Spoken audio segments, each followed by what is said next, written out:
দাঁড়াও।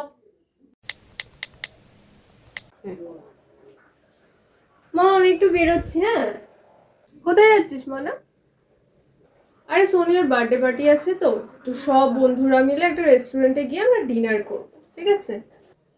আচ্ছা। আর হ্যাঁ, আমার কেমন লাগছে?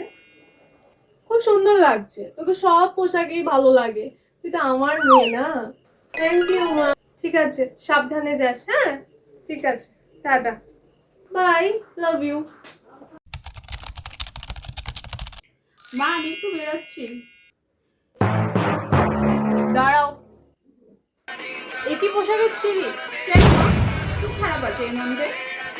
তুমি জানো না আমাদের বাড়ির বউরা এসব পরে না?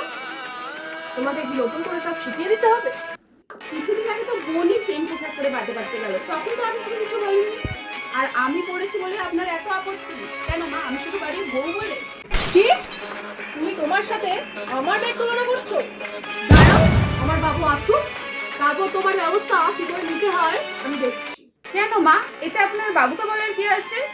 আর আমি আপনাকে একটা কথা বলে রাখছি, শুনুন, যে এই জন্যই বলে বাড়ির বউ কখনো মেয়ে হতে পারে না, আর শাশুড়ি কখনো মা হতে পারে না। মা মাই হয় আর বৌমা বৌমাই হয়।